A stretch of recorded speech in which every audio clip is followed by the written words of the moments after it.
Só que em vez de os atores dessa outra cena serem pessoas do povo, marujos e soldados pertenciam à nata da sociedade marselhesa. Eram velhos magistrados que haviam se exonerado do cargo sob o usurpador, antigos oficiais que haviam desertado de suas fileiras para ingressarem nas do exército de Condé.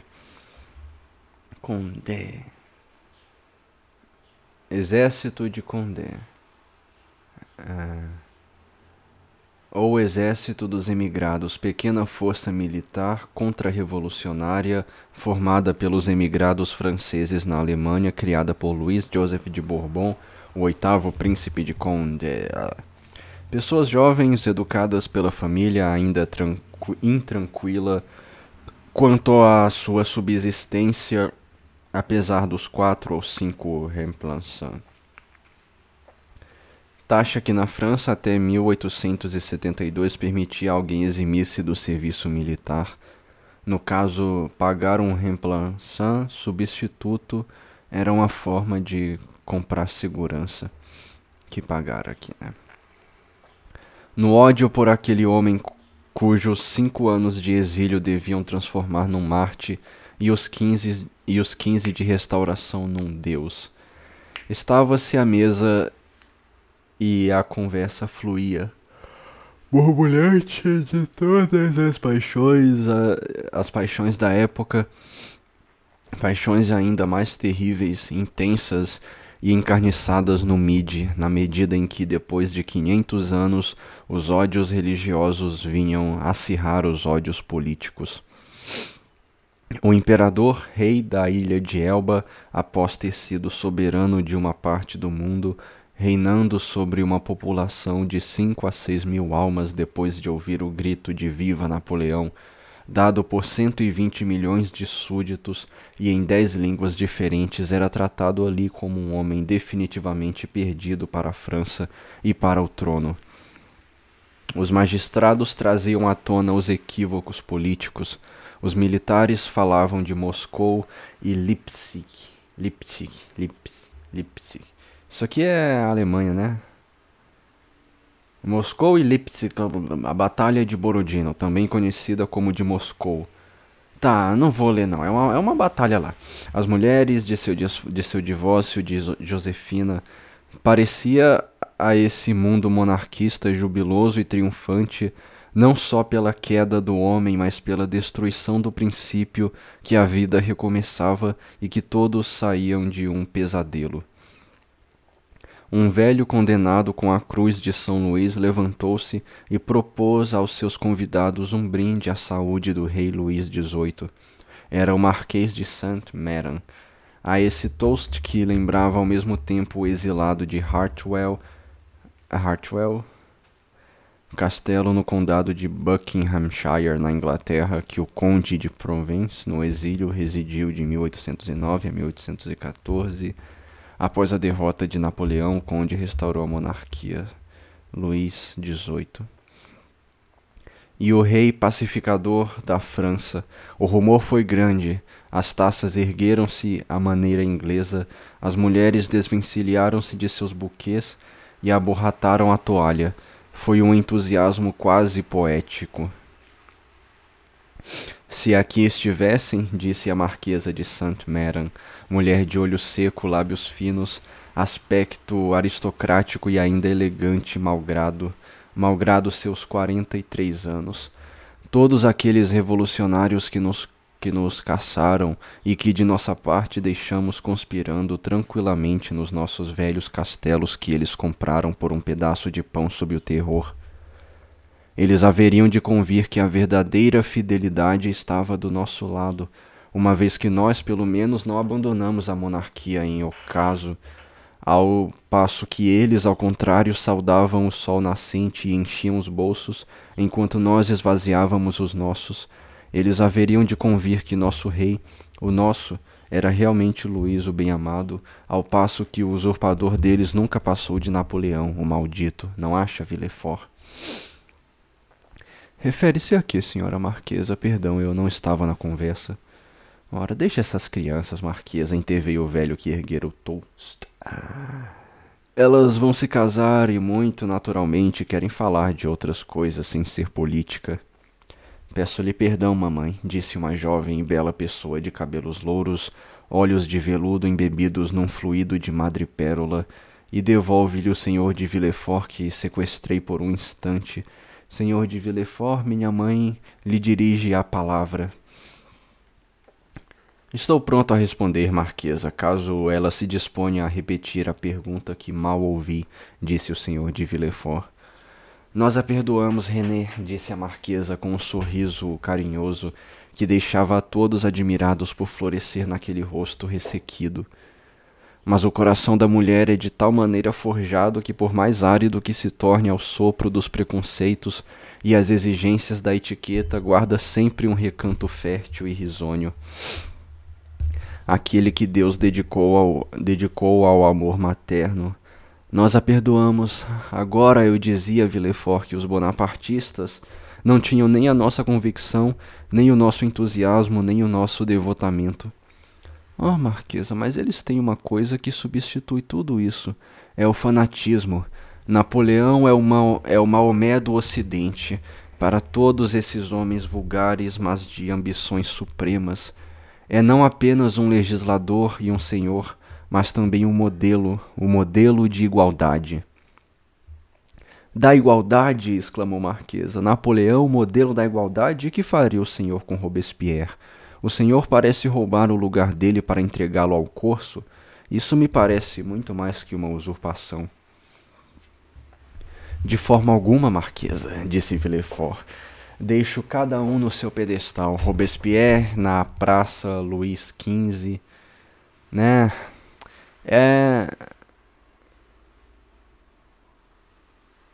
Tá. É uma praça. Em seu cadafalso. Napoleão na Vendôme. Tá, Napoleão fica aqui na Vendôme. Que é a Praça Vendôme. Sobre a sua coluna apenas faria a ressalva de que um promoveu a igualdade que degrada, ao passo que o outro a igualdade que eleva. Um puxou os reis para o nível da guilhotina, o outro elevou o povo ao nível do trono. Isso não quer dizer, acrescentou Villefort rindo, que ambos não sejam infames revolucionários e que o Nove Termidor...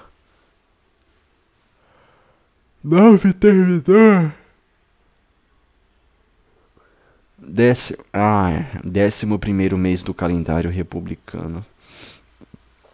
E o 4 de abril de 1814 não sejam ambos datas auspiciosas para a França e dignas de serem igualmente festejadas pelos amigos da Ordem da Monarquia. Tá, 1814, a queda de Napoleão. Mas isso também explica como, deposto como está para nunca mais se reerguer, espero, Napoleão conservou seus asseclas. Que quer, Marquesa? Cromwell, que não passava da metade de tudo que foi Napoleão, também tinha os dele. Você sabia que suas palavras, Villefort, cheiram a revolução a uma légua de distância? Mas vou perdoá-lo. Ninguém é filho de Girondino sem conservar relento do terreiro. Girondino. Cara, não vou ler isso daqui, não. Vamos focar, né?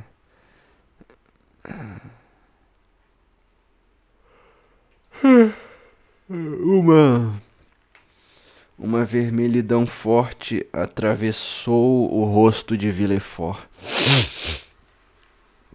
Meu pai era girondino, Marquesa. Acho que eu tô lembrando, os girondinos não eram aqueles... Tipo, durante a Revolução Francesa não teve? Deixa eu ler isso daqui. Na cidade de Gironde, onde provinham os principais líderes de um grupo político pró-revolução mais moderado. O Brissot. Constituído pela burguesia, os girondinos perderam a luta contra... Sim, cara, os girondinos e os jacobinos. Eu lembro isso aqui da escola. Pô, se eu tivesse... Quando que a gente estuda isso? É no segundo ano do ensino médio, né? Se Se eu tivesse no ensino médio ainda eu me lembrava, mas não lembro mais de nada. Mas eu adorava o assunto de Revolução Francesa, cara, muito legal. Só que eu não lembro de porcaria nenhuma. Daí a educação brasileira pública, né? Enfim. Meu pai era girondino, Marquesa, replicou, é verdade. Mas meu pai não voltou pela morte do rei. Meu pai foi proscrito por esse mesmo terror que a proscrevia, e pouco faltou para que não pusesse a cabeça no mesmo cadafalso que viu cair a cabeça do seu pai.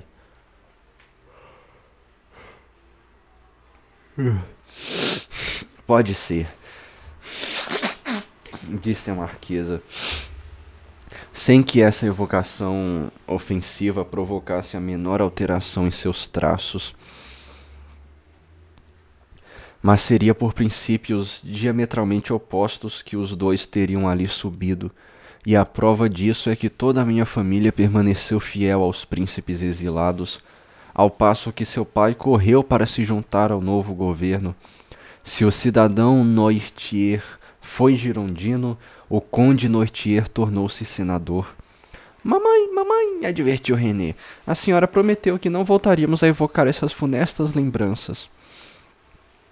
Senhora, respondeu Villefort, junto-me à senhorita de Mansman para muito humildemente pedir-lhe o esquecimento do passado. Para que remoer coisas acerca das quais a vontade do próprio Deus é impotente? Deus pode mudar o futuro, não pode modificar o passado. O que podemos, nós homens, é tão somente renegá-lo ou pelo menos cobri-lo como um véu. Pois bem, eu, de minha parte, separei-me não apenas do ponto de vista, como do nome de meu pai. Meu pai foi, ou talvez ainda seja, quem sabe, bonapartista, e chama-se Noirtier. Já eu sou realista e chamo-me Villefort.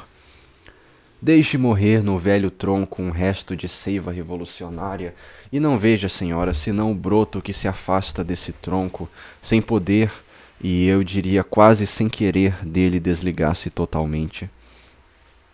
Bravo, Villefort, disse o marquês. Bravo, boa resposta.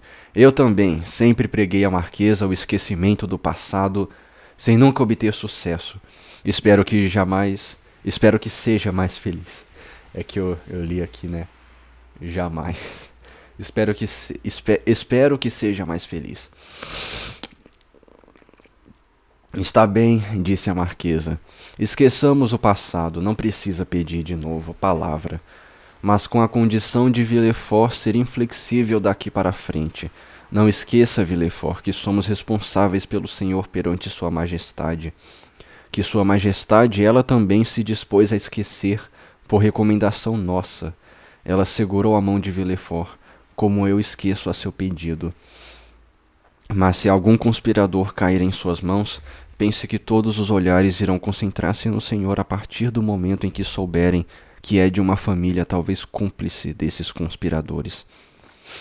Infelizmente, marquesa, disse Villefort, minha profissão e, acima de tudo, a época em que vivemos me obrigam a ser severo, e o serei. Já tive que me defender de algumas acusações políticas, e quanto a isso apresentei minhas provas. Infelizmente ainda não terminamos o serviço. Acha? Receio. Napoleão na ilha de Elba está muito perto da França. Sua presença quase à vista do nosso litoral alimenta a esperança dos rebeldes. Marsella está tomada por oficiais a meio soldo, expressão que designa aqueles que, embora servindo militarmente a monarquia recém-restaurada, continuavam simpatizantes de Napoleão. Que todos os dias, por um pretexto frívolo, provocam escaramuças com os monarquistas. Ali, duelos entre pessoas de classes elevadas, acolá assassinatos do povo. Sim, disse o conde de Salvieux, velho amigo do senhor de Saint-Méran e camarista do senhor conde de Artois. Sim, mas tem ciência de que a Santa Aliança o está despejando? Sim, era o assunto quando saímos de Paris, respondeu o senhor de Saint-Méran. E para onde vão despachá-lo? Para Santa Helena. Santa Helena? Que é isso? Indagou a marquesa. Uma ilha situada a 2.000 léguas daqui, do outro lado do Equador, respondeu o conde. Já era hora. Como diz Villefort, foi uma grande loucura ter deixado um homem como este entre nós e a Córcega, onde ele nasceu, entre nós e Nápoles, onde o cunhado ainda reina, e defronte da Itália, que ele queria transformar em reino para o filho. Cunhado ainda reina. Joaquim Murat, marechal do Império Napoleônico, havia desposado Carolina Bonaparte, tornando-se rei de Nápoles. Para nossa infelicidade, disse Villefort, temos os tratados de 1814 e não podemos tocar em Napoleão sem desrespeitar esses tratados. Oh, não!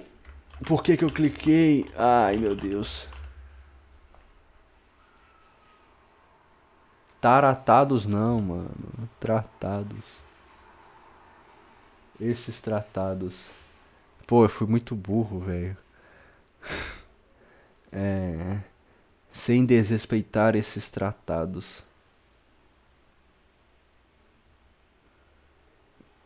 Pois bem, vamos desrespeitá-los, disse o senhor de Salvieux. Porventura ele foi tão escrupuloso quando mandou fuzilar o Duque de Anjou. Duque de Anjou, Luís Antônio Henry de Bourbon-Conde, exilado na Alemanha pela Revolução, era neto do criador do exército de Condé. Sei lá como é que lê, se é Condé, se é Conde, sei lá. E esse aqui é o senhor de Villefort. O senhor de Villefort. Sim, disse a marquesa. Está combinado. A Santa Aliança liberta a Europa de Napoleão e Villefort Marsella de seus partidários. Ou o rei reina ou não reina. Se reina, seu governo deve ser forte e seus agentes inflexíveis. É assim que se previne o mal. Infelizmente, marquesa, disse Villefort sorrindo, um substituto do procurador do rei chega sempre depois de o mal já estar feito. Cabe então ao senhor repará-lo. Eu, inclusive, poderia lhe dizer, senhora, que não reparamos o mal, mas o vingamos. É simples. Oh, senhor de Villefort, disse uma jovem e bonita pessoa, filha do conde de Salvieux e amiga da senhorita de Saint-Méran. Trate então de arranjar um belo processo enquanto estivermos em Marsella. Nunca assisti a um julgamento e dizem que é muito interessante. Muito interessante, com efeito, senhorita, disse o substituto, pois não se trata de uma tragédia artificial, mas de um drama de verdade. Não se trata de sofrimentos representados, são sofrimentos reais. Aquele homem que vemos ali, em vez de ao cair o pano voltar para casa, cear em família e dormir tranquilamente para recomeçar no dia seguinte, volta para a prisão onde encontra o carrasco. Tenha em mente que para as pessoas ansiosas por emoções não há espetáculo igual. Fique tranquila, se as circunstâncias se apresentarem, será um prazer proporcioná-lo à senhorita. Ele nos dá arrepios e ri, comentou René, empalidecendo. Que remédio, é um duelo. Já pedi 5 ou 6 vezes a pena de morte para acusados políticos e outros. Quem sabe quantos punhais se afiam na sombra, ou já estão dirigidos contra mim a esta hora. Oh, meu Deus, exclamou René, entristecendo cada vez mais. Está brincando conosco, senhor de Villefort? Não poderia estar falando mais sério, senhorita, prosseguiu o jovem magistrado com um sorriso nos lábios. E graças a esses magníficos processos com os quais a senhorita deseja satisfazer sua curiosidade e os quais eu desejo, por minha vez, para satisfazer minha ambição, a situação não tende senão a se agravar. Todos os soldados de Napoleão, habituados a investir às cegas contra o inimigo, acha que eles pensam ao queimar o cartucho ou investir com a baioneta? Pois bem, será que vão pensar com mais cuidado antes de matar um homem que julgam seu inimigo pessoal do que para matar um russo, austríaco ou húngaro que nunca viram? Aliás, precisamos disso, veja bem, sem o que nossa profissão não teria nenhuma justificativa. Eu mesmo, quando vejo brilhar no olho do acusado o relâmpago luminoso da fúria, sinto-me encorajado, exalto-me. Não é mais um processo, é uma batalha. Luto contra ele, ele responde, ataca de novo e o combate termina. Como todos os combates, com uma vitória ou uma derrota. Eis o que significa denunciar alguém. É o perigo da eloquência. Um acusado que sorrisse para mim depois da minha réplica me faria crer que falei mal, que o que eu disse foi pálido, sem vigor, insuficiente. Pense então na sensação de orgulho que experimenta um procurador do rei ao ver empalidecer e se inclinar seu culpado sob o peso das provas e sob os trovões da sua eloquência. Cabeça que se abaixa, cabeça que cairá. René soltou um gritinho. Isso é que é falar, disse um dos convidados. Eis o homem de que precisamos nos dias de hoje, disse um segundo. A propósito, disse um terceiro, o senhor esteve soberbo no seu último caso, meu caro Villefort. Lembra-se o daquele homem que tinha assassinado o pai? Pois bem, o senhor literalmente quase o matou antes que o carrasco tocasse nele. Ah, os parricidas, disse René. Pouco me importa, não existe suplício suficientemente grande para esses homens, mas para os felizes acusados políticos... Mas isso é pior ainda, René, pois o rei é o pai da nação. Querer derrubar ou matar o rei é querer matar o pai de 32 milhões de homens. Pra que tanto ó, meu irmão? Coisa mais chata, eu não vou ficar lendo ó, não. Ó, ó, ó, que ó o quê? Vai se ferrar, vai. Dá no mesmo, senhor de Villefort, disse René. Promete ser indulgente com aqueles que eu recomendar? Fique tranquila, disse Villefort com seu sorriso mais encantador. Faremos nossas defesas juntos. Minha querida, disse a marquesa, cuide dos seus beija-flores, dos seus totós e dos seus panos, mas deixe seu futuro esposo trabalhar. Por enquanto as armas descansam e a toga prevalece. Há sobre isso um ditado latino de grande profundidade, sedant arma toga. Que as armas cedam à toga, citação de Cícero que exorta os militares a respeitar o poder civil dos deveres. A frase se completa com sedat laura linguae, que o louro ceda a língua. Disse Villefort inclinando-se. Não está nos meus hábitos falar latim, respondeu a marquesa. Acho que preferia que o senhor fosse médico, disse René. O anjo exterminador, por mais antigo que seja, sempre me assustou muito. Bondosa René, murmurou Villefort, cobrindo a moça com um olhar amoroso. Minha filha, disse o marquês, o senhor de Villefort será o médico moral e político desta província, acredite em mim. É um belo papel. E será um jeito de fazer esquecer o desempenhado pelo seu pai, alfinetou a incorrigível marquesa. Cara, o que é isso? Eu estava lendo uma coisa, parece que eu estou lendo outra totalmente diferente. Senhora, replicou Villefort com um sorriso resignado, tive a honra de lhe dizer que meu pai, pelo menos assim o espero, havia abjurado os erros do passado que se tornaram um amigo cioso da religião e da ordem. Melhor monarquista que eu, talvez, pois ele o seria com arrependimento, enquanto não o sou senão com paixão. E depois dessa frase redonda, Villefort, para julgar do efeito de sua eloquência, observou os convidados como após uma frase equivalente teria do palco observado a plateia. Pois bem, meu caro Villefort, disse o conde de Salvador.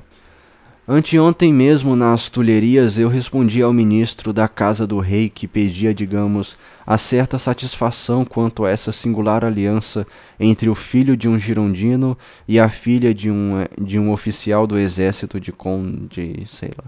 E o ministro entendeu muito bem.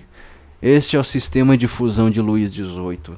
Como se isso não bastasse, o rei, que sem que desconfiássemos escutava nossa conversa, nos interrompeu dizendo: Villefort, observem que o rei não pronunciou o nome de Noirtier. Ao contrário, enfatizou Villefort. Villefort, disse o rei então, fará uma bela carreira, é um rapaz já amadurecido e que pertence ao meu universo. Soube com prazer que o marquês e a marquesa de Saint-Méran o tomaram como genro, e eu lhes teria aconselhado essa aliança caso não tivessem se adiantado e pedido permissão para homologá-la.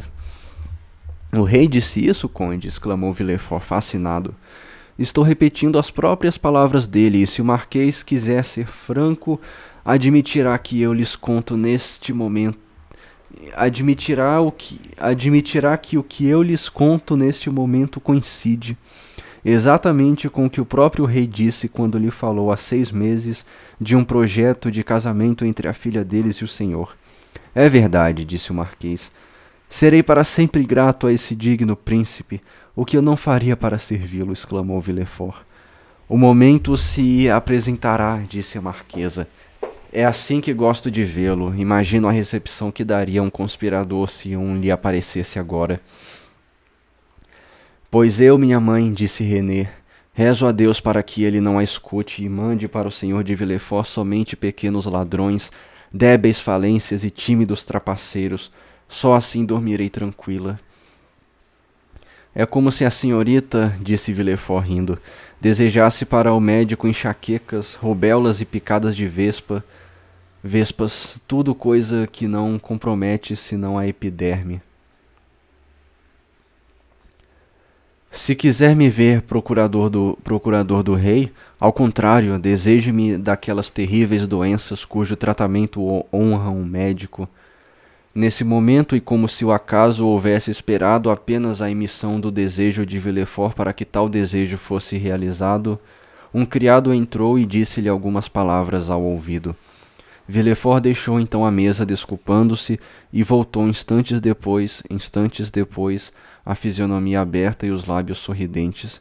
René olhou para ele com amor, pois visto assim, com seus olhos azuis, sua tez fosca e as suíças negras emoldurando-lhe o rosto, era de fato um elegante e formoso rapaz.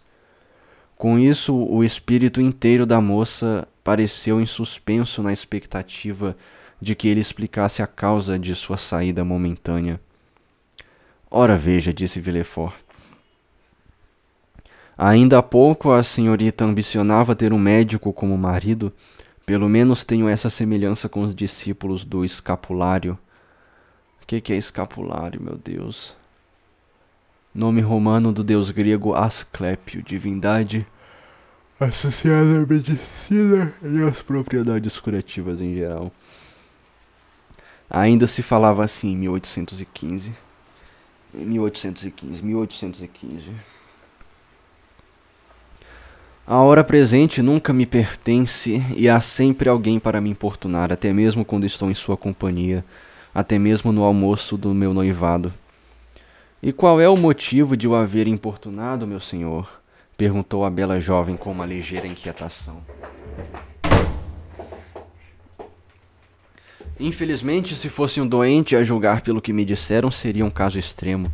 Mas dessa vez é apenas um caso grave, e a doença diz respeito ao cadafalso. Meu Deus! Exclamou René, empalidecendo. Verdade? Perguntou uma voz entre os convidados. Simplesmente parece que acabaram de descobrir um pequeno complô bonapartista. Será possível? Perguntou a marquesa. Eis a carta de denúncia, e Villefort leu.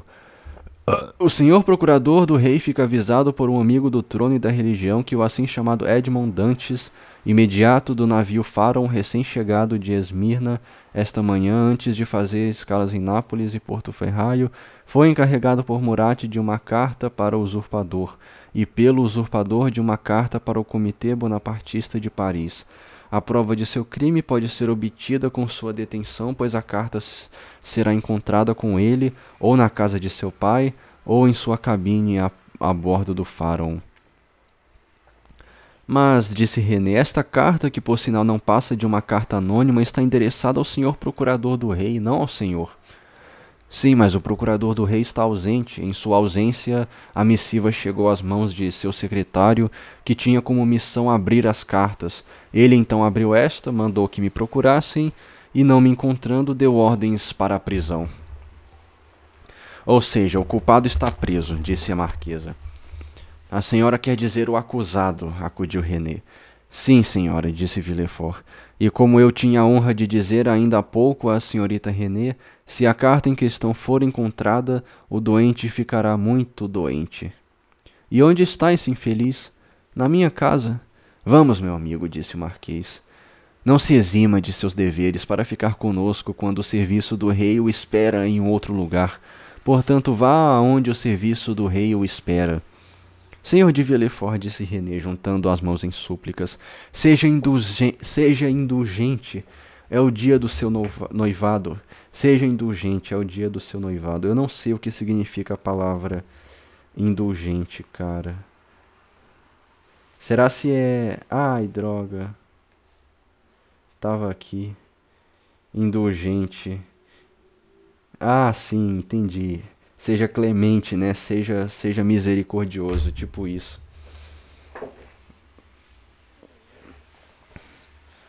Seja indulgente, é o dia do seu noivado.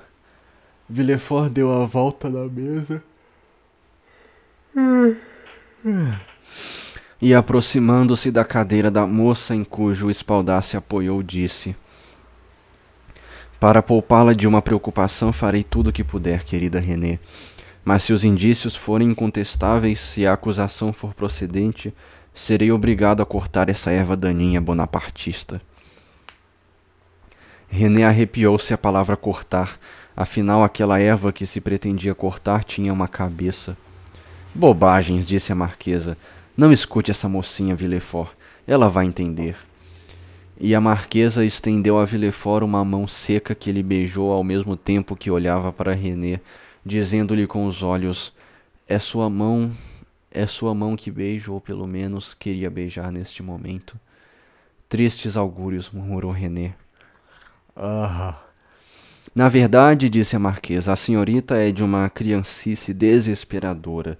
Pergunto-lhe simplesmente o que o destino do Estado pode ter a ver com seus caprichos sentimentais e as suscetibilidades do seu coração. Mamãe, suspirou René. Misericórdia para a monarquista Misericórdia para a monarquista desgarrada, senhora marquesa, disse Villefort. Prometo-lhe cumprir meu dever de substituto do procurador do rei conscienciosamente, isto é, sendo terrivelmente severo. Porém, enquanto o magistrado dirigia estas palavras à marquesa, o noivo lançava um olhar furtivo para a noiva, e aquele olhar dizia: fique tranquila, René, em nome do seu amor serei indulgente. René respondeu a esse olhar com seu sorriso mais sedutor, e Villefort saiu com o paraíso no coração. Tá, beleza. Esse daqui teve muitos, né? Olha isso. 7. O interrogatório.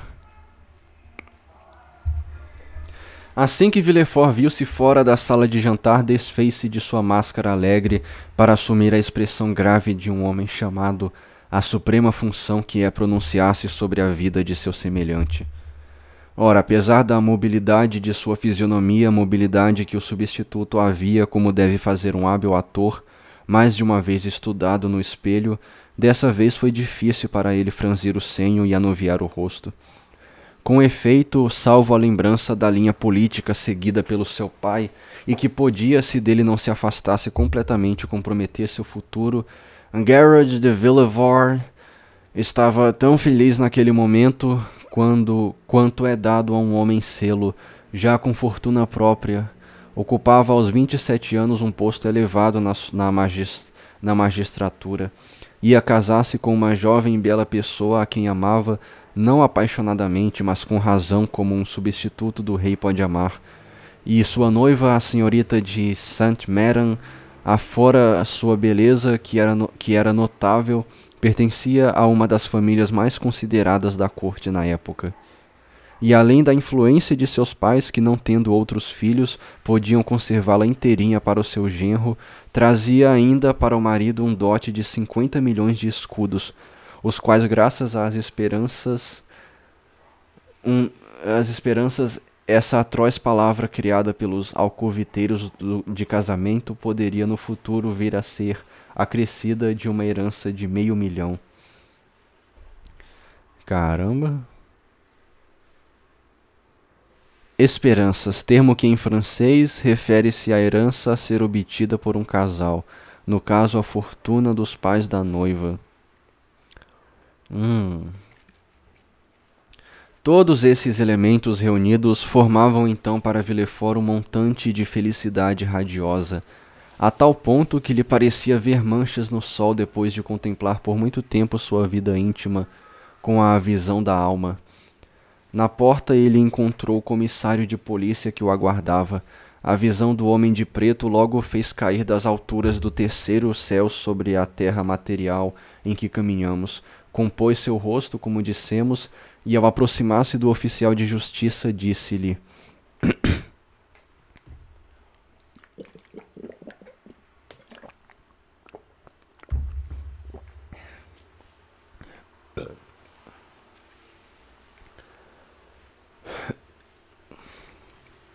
Aqui estou, cavalheiro.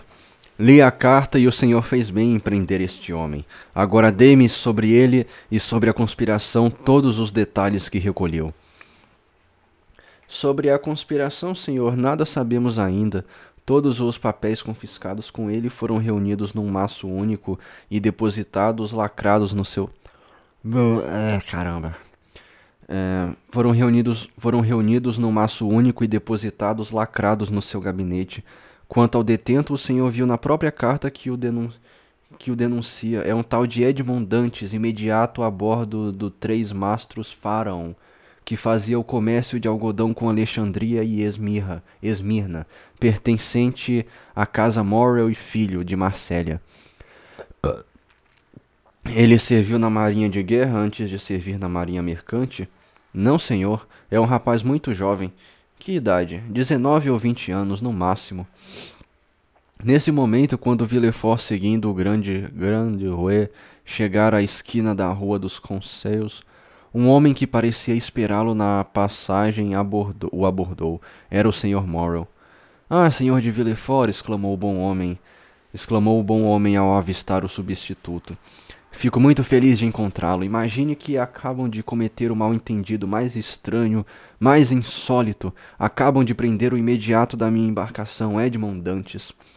Sei disso, cavalheiro, disse Villefort, e vim para interrogá-lo. Senhor, continuou o Sr. Morrel, exaltado por sua amizade pelo rapaz, o senhor não conhece o acusado, mas eu sim. Imagine o homem mais delicado, o homem mais probo, eu quase ousaria dizer o homem mais cônsul de sua classe e de toda a marinha mercante.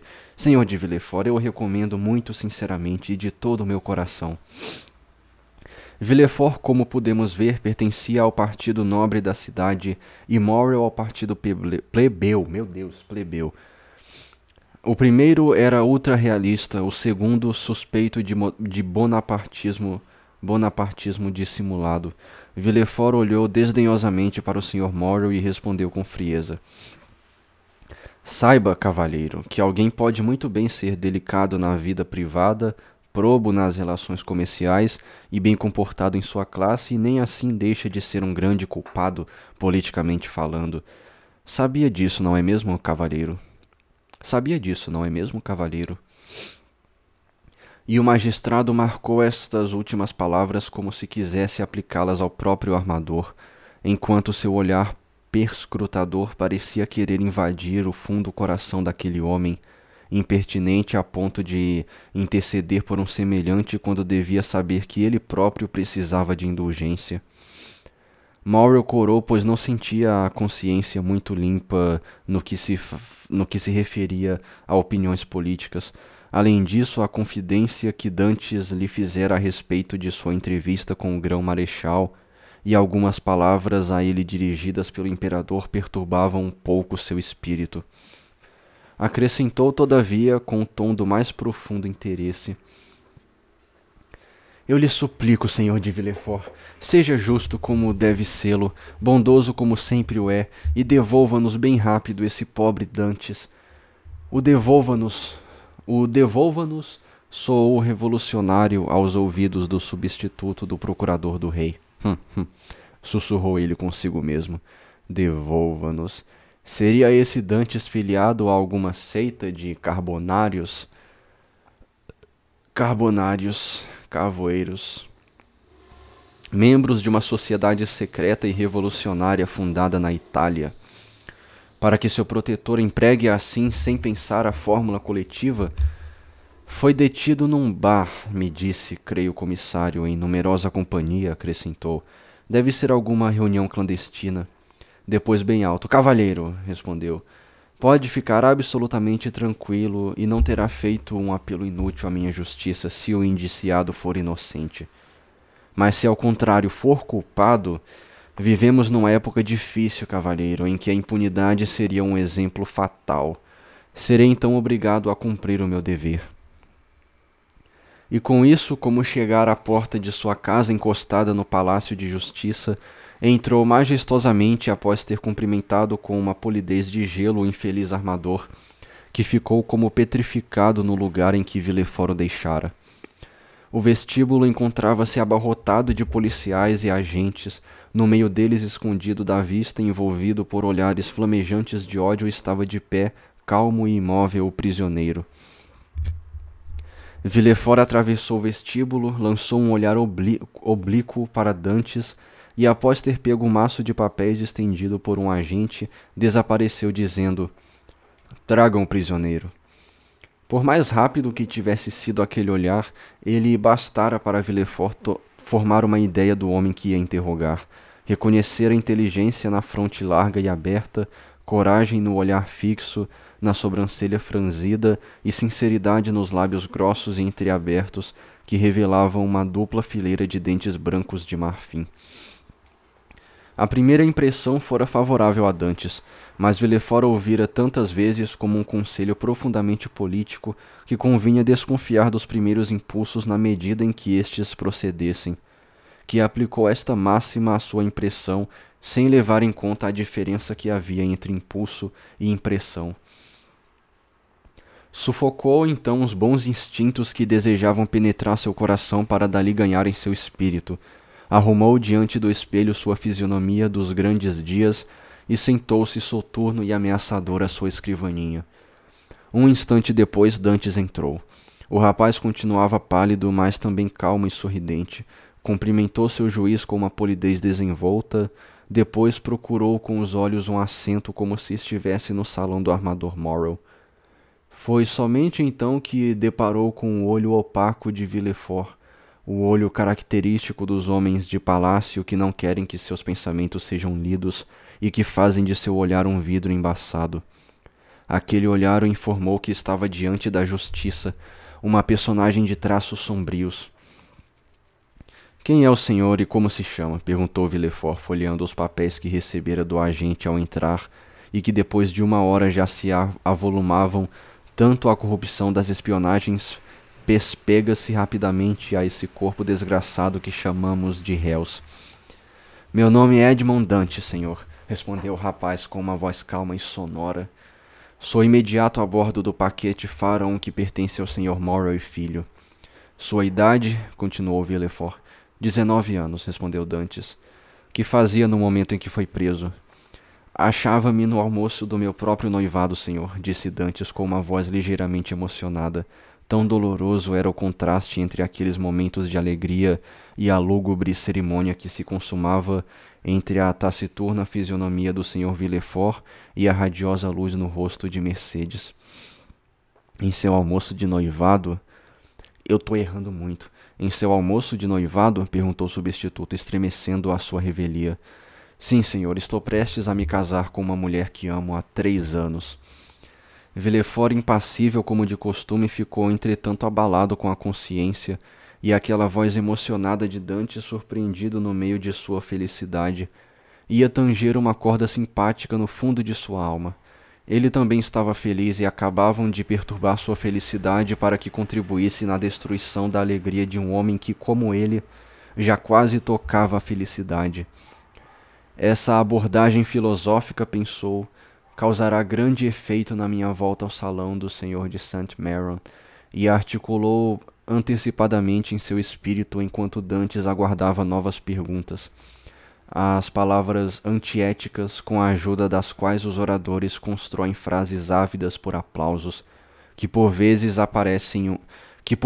parecem uma verdadeira eloquência.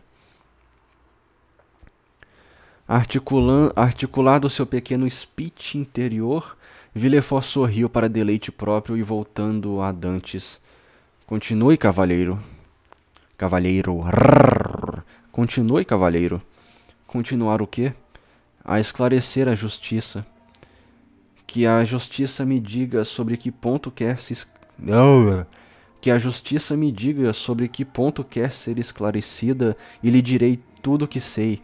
Entretanto, acrescentou por sua vez com um sorriso, aviso-lhe que não sei muita coisa. O senhor serviu sob o usurpador? Estava para ser incorporado à marinha de guerra quando ele caiu.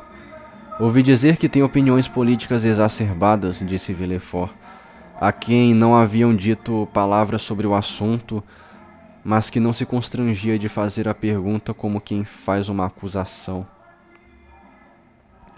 Minhas opiniões políticas, senhor? Ai de mim, é quase vergonhoso dizer, mas nunca tive o que chamam de uma opinião.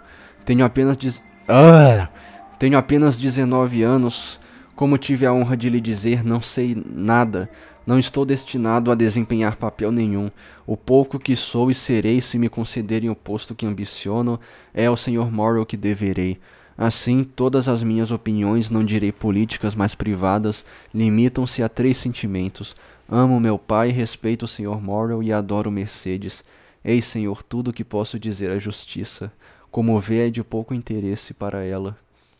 À medida que Dantes falava, Villefort observava seu rosto, ao mesmo tempo delicado e franco, e sentia voltar à memória as palavras de René, que sem o conhecer pedira-lhe indulgência para o réu. Com a prática que o substituto já tinha do crime e dos criminosos, via a cada palavra de Dantes surgir a prova de sua inocência. Com efeito, aquele rapaz, poderíamos até dizer aquela criança simples, espontânea, eloquente daquela eloquência do coração que nunca encontramos quando procuramos, cheio de afeição por todos, porque estava feliz e porque a felicidade torna bons até os maus, contagiava seu juiz com a doce afabilidade que transbordava de seu coração. Edmond demonstrava no olhar, na voz e no gesto, por mais rude e severo que Villefort tivesse sido com ele, apenas carícias e bondade para aquele que o interrogava. Que sorte, disse consigo Villefort.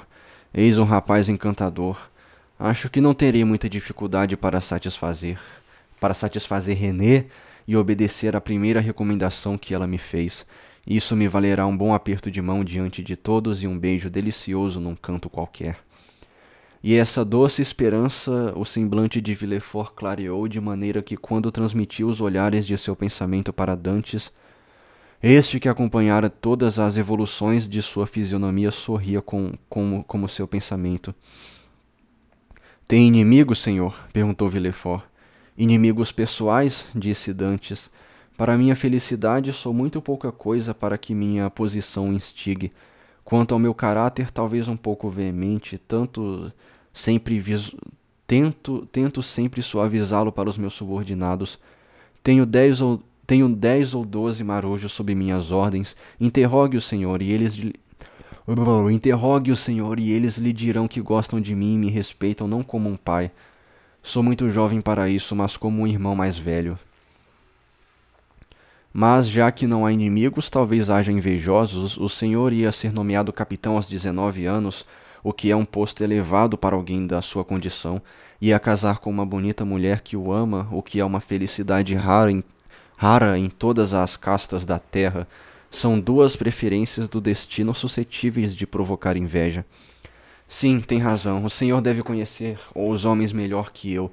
É possível, mas esses invejosos estão entre os meus amigos. Confesso que prefiro não os conhecer para não ser obrigado a odiá-los.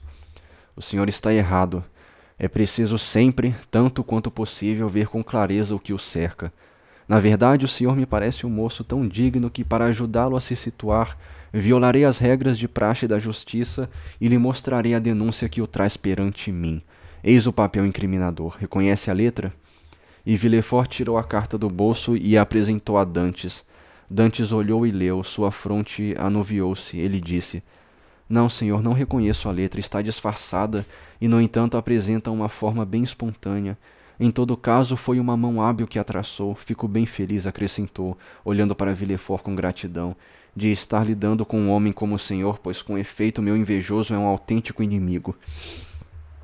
E no brilho que se irradiou dos olhos do rapaz ao pronunciar estas palavras, Villefort pôde discernir tudo o que havia de violenta energia por trás daquela primeira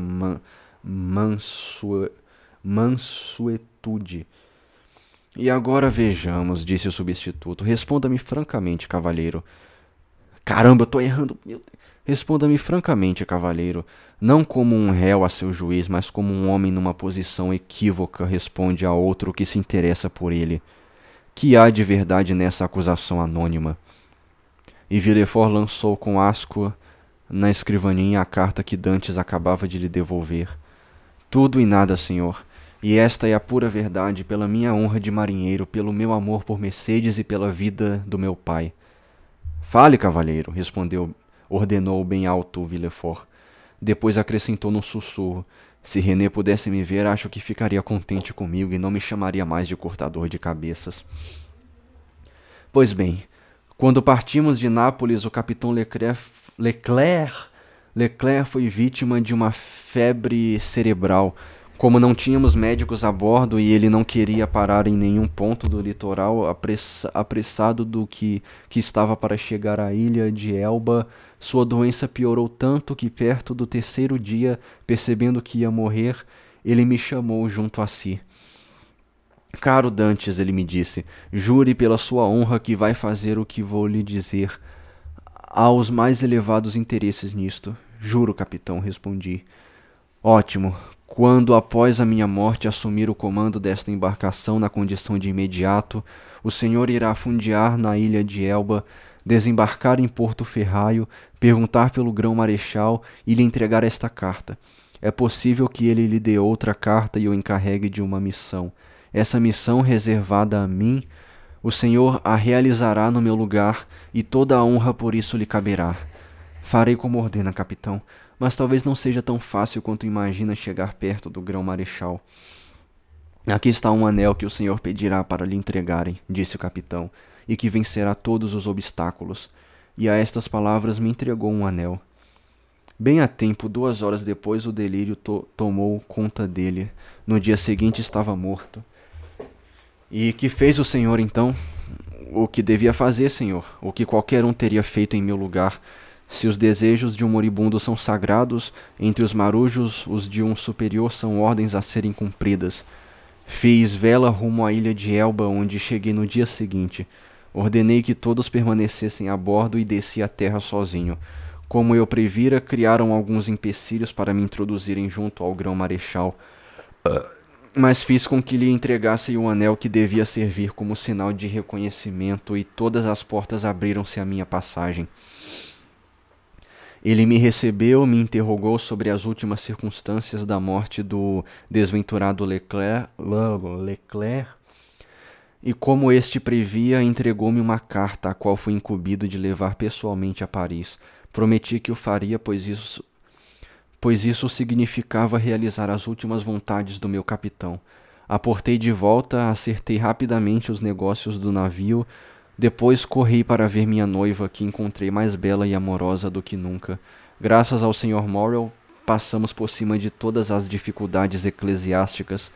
Enfim, senhor, eu estava, como lhe disse, no almoço do meu noivado, ia me casar dentro de 1 hora e contava partir amanhã para Paris, quando por essa denúncia que agora o senhor parece desprezar tanto quanto eu fui preso. Sim, murmurou Villefort. Tudo isso me parece verdade, e se o senhor for culpado é pela imprudência, ainda que tal imprudência estivesse legitimada pelas ordens do seu capitão. Entregue-nos essa carta que lhe deram na ilha de Elba. Dê-me sua palavra que vai se apresentar na primeira audiência e vá se juntar a seus amigos. Quer dizer que estou livre, senhor? Exclamou Dantes no auge da alegria. Sim, tem apenas que me entregar essa carta. Ela deve estar consigo, senhor, pois estava junto com meus outros papéis e reconheci alguns deles nesse maço. Espere, disse o substituto a Dantes, que pegava suas luvas e seu chapéu. Espere, a quem a carta estava destinada? Ao senhor Norte Rua Coq Heron, em Paris.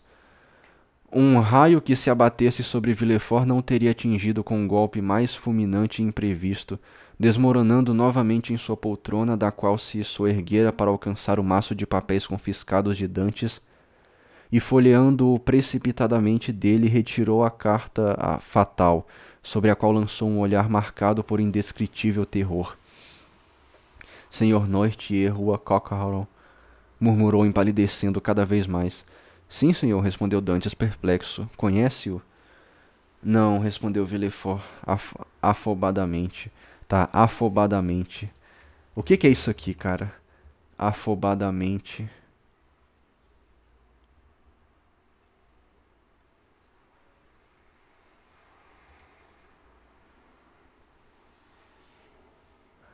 Este é o sistema de fusão. Com isso não bastasse, o rei, se desconfiássemos, escutava nossa conversa. No tempo de Villefort percebe que o rei não pronunciou o nome Noirtier, ao contrário, enfatizou Villefort.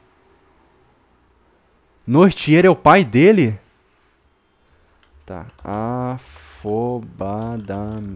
Noirtier é o pai dele?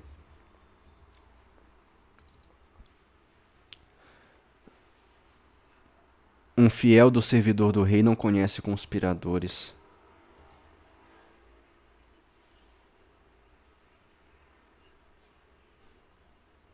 Tá. Trata-se de uma conspiração? Perguntou Dantes, que após julgar-se livre voltava a ser invadido por um terror mais intenso que o primeiro. Em todo caso, senhor, como já lhe disse, eu ignorava completamente o teor da correspondência de que era o portador. Sim, respondeu Villefort com uma voz surda, mas sabe o nome daquela a quem era destinada. Para entregá-la eu mesmo, senhor, era preciso que o soubesse. E não mostrou essa carta a ninguém? Perguntou Villefort, ao mesmo tempo que a lia e empalidecia à medida que lia. A ninguém, senhor, palavra de honra. Ninguém sabe que o senhor era portador de uma carta proveniente da ilha de Elba e destinada ao senhor Noirtier? Ninguém, senhor, exceto quem me entregou a carta. É muito.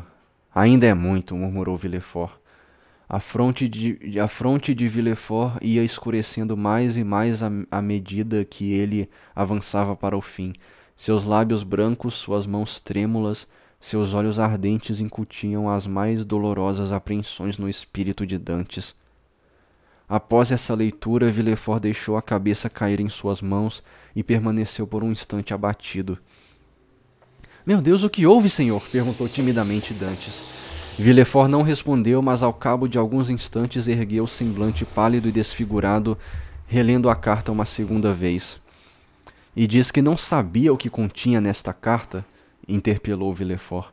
Pela minha honra, repito, senhor, repetiu Dantes. Ignoro-o. Mas o que está sentindo, senhor? Meu Deus, está passando mal? Quer que eu toque a campainha? Quer que chame alguém? Não, cavalheiro, disse Villefort, levantando-se de um pulo. Não se mexa, não diga uma palavra. Sou eu quem dou as ordens aqui, não o senhor. Senhor, era apenas para ajudá-lo. Desculpou-se Dantes, magoado. Não preciso de nada, uma exaltação passageira, só isso.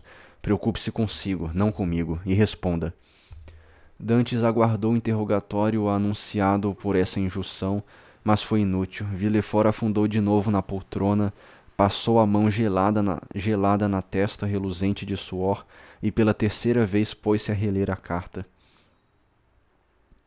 Se ele souber o que esta carta contém, murmurou, e vier a saber que Noirtier é pai de Villefort, estou perdido para sempre. E de tempos... Nossa, mano, vai dar muito ruim. Eu acho que o senhor Villefort aí... acho que essa carta põe ele em grandes apuros. E ele vai ter que mentir. E vai ter que ferrar com o pobre do Dantes, cara. Nossa, que azarado, velho. Perdido para sempre. E de tempos em tempos observava Edmond como se o seu olhar fosse capaz de romper aquela barreira invisível que represa no coração dos segredos vigiados pela boca. Não resta mais nenhuma dúvida, exclamou subitamente. Mas em nome do céu, senhor, exclamou por sua vez o infeliz rapaz.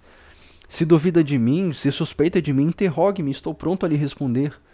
Villefort fez um esforço supremo e num tom que se pretendia firme disse: Cavalheiro, Do seu interrogatório resultam as mais graves acusações. Logo, não sou soberano, como a princípio esperara, para lhe conceder a liberdade imediata. Devo, antes de tomar essa medida, consultar o juiz de instrução. Em todo caso, o senhor pôde ver a maneira como o tratei. Sim, exclamou Dantes, e lhe agradeço, pois o senhor foi para mim mais um amigo que um juiz. Pois muito bem, cavalheiro. Terei de mantê-lo prisioneiro ainda por um certo tempo, o mais curto possível. A principal acusação contra o senhor é esta carta, e como pode ver, Villefort aproximou-se da lareira, atirou a carta ao fogo e ali ficou até que esta se visse reduzida a cinzas. Como pode ver, continuou, eu a destruí. O senhor é mais que a justiça, o senhor é a bondade. Mas preste atenção, prosseguiu Villefort. Compreende que depois de um ato como este pode confiar em mim? Senhor, ordene e estará obedecido. Não, disse Villefort, aproximando-se do rapaz. Não, não são ordens que quero lhe dar. Veja bem, são conselhos. Fale e me submeterei a eles como se fossem ordens. Vou mantê-lo até a noite aqui, no Palácio de Justiça.